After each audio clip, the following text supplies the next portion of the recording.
এখন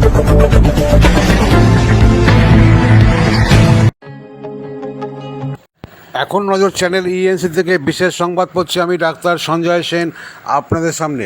হুগলি জেলার শেওড়াফুলি অঞ্চলের সোনালী পার্কে বিশ্ববন্ধু সোসাইটির উদ্যোগে এক প্রস্তুতি সভা সারাদিন ব্যাপী হলো। এই প্রস্তুতি সভা হচ্ছে নেতাজি সুভাষচন্দ্র বসু যে শুধু আপোষহীন সংগ্রামী নেতা ছিলেন না, তিনি গ্রেট ফিলোসফারও ছিলেন। এ বিষয়ে আগামী 21শে অক্টোবর যে নেতাজি ঝড় শীর্ষক আলোচনা হবে তারই প্রস্তুতি সভা এবং সেই সঙ্গে পরিবেশ রক্ষার্থে চারা গাছ প্রতিযোগিতায় অংশগ্রহণকারীদের বিভিন্ন ক্লাব এবং ব্যক্তিগতভাবে যারা এসেছিলেন তাদের হাতে গাছ তুলে দেওয়া হয় এবং গাছ বাঁচানোর জন্য বিশ্ববন্ধু সোসাইটি থেকে সকলের কাছে আবেদন জানানো হয়।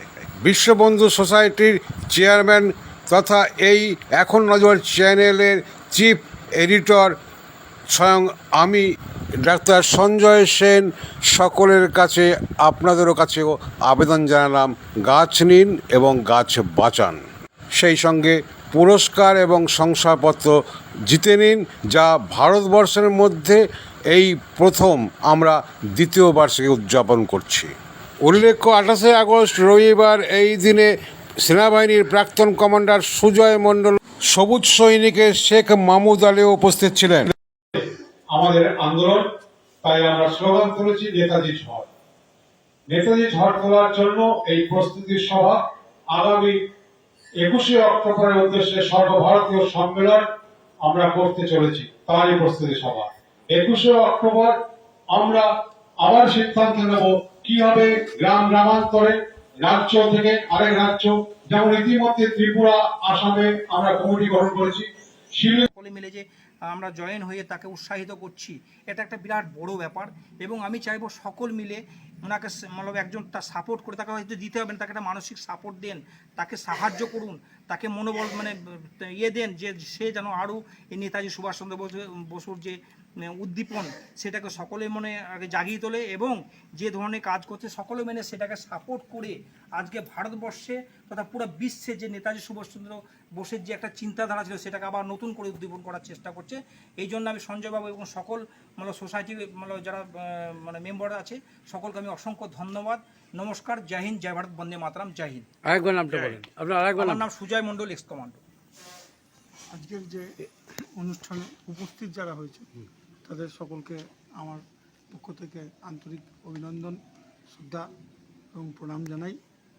তার সঙ্গে আপনাকেও জানাই যে এই কারণেই যে আমরা যাই কর্মকাণ্ড করে থাকি না কেন আপনি এখানে উপস্থিত হয়েছেন, এসেছেন, আমাদের খবরগুলো নিচ্ছেন। কারণ ব্যাপার হচ্ছে আমরা যেটা করতে চাইছি যে বিশ্ববন্ধু সোসাইটির পক্ষ থেকে আমরা নেতাজির যে চিন্তা ভাবনা যেটা নিয়ে মানুষ আজ থেমে আছে এবং তার আদর্শ, তার যে নীতি, সেই নীতির কোনো কিছুই আমরা এখনও দেখতে পাই না। সেই জন্য আমরা তার যে নীতি এবং তার আদর্শ সেইগুলো মানুষের সামনে তুলে ধরে দেশের সর্বত্র সবাই আমরা একসাথে মিলিত হয়ে নতুন ভারত গড়ি, এটাই আমাদের মূল উদ্দেশ্য। তার সঙ্গে আমরা যেটা করতে চাইছি যে আমাদের এই ভারতবর্ষে বা আমাদের রাজ্যে বা জেলায় বিভিন্ন মানুষ আছে যাদের কর্মসংস্থান অনেক নষ্ট হয়ে গেছে, তারা স্বনির্ভর কিছু যাতে করতে পারে, সেটার জন্য কিছু হস্তশিল্প শিক্ষা এখান থেকে দেওয়া হবে, তারা নিজেরা কিছু করবে।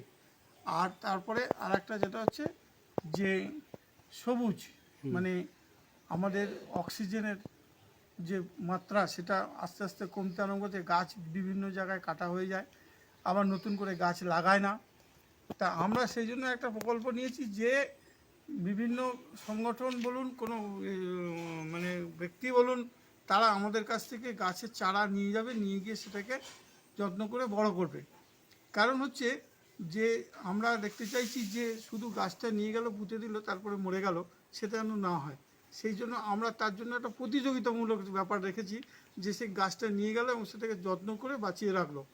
বা কারোর যদি কোনো গাছের যদি কোনো অসুবিধা হয় যে পরিচর্যা করতে পারছে না, তাহলে আমাদের সঙ্গে যোগাযোগ করলে আমরা সেটা তাদেরকে বলে দেবো যে কীভাবে ওরা রক্ষণাবেক্ষণ করবে, মেলবন্ধন থাকে। কি নাম আপনার? আমার নাম মানস নন্দী, আমি এই বিশ্ববন্ধু সোসাইটির সেক্রেটারি। সকলে ভালো থাকুন, সুস্থ থাকুন। স্যার আপনি বলুন একটু কী বলবেন? আজকের মেন বিষয়টা যেটা ছিল, এক হচ্ছে আমরা সবুজায়নে বিশ্বাস করি বলে গাছ লাগানো শুধু নয়, গাছকে বাঁচানোটা মেন। আর 21শে অক্টোবর যেদিন নেতাজি ডাক দিয়েছিলেন ফার্স্ট ইন্ডিপেন্ডেন্ট ইন্ডিয়ার, তো সেই নেতাজির যে অর্থনীতি পলিসি সেটাকে আমরা কি করে ভারতবর্ষে ইমপ্লিমেন্ট করব সেটা নিয়ে আজকের মিটিং। এরপরে আমরা সেটা নিয়েই বসছি। 21 তারিখ আমরা কি করে সব সংগঠন, ইনফ্যাক্ট আর্মি, কিষান, দুর্গাপূজা কমিটি এবং সাধারণ এনজিও, অসাধারণ এনজিও, বড় ছোট, সাংবাদিক কুল, সবাইকে একটা প্ল্যাটফর্মে আনা মানে হচ্ছে উনি যেটা ডাক দিয়েছিলেন আমাকে রক্ত দাও, আমি স্বাধীনতা দেব। তাহলে এই মুহূর্তে আমরা তো দেশের থেকে স্বাধীনতা চাইছি না, কিন্তু সবার, আমাদের দেশ যে পভার্টি রিডেন দেশ,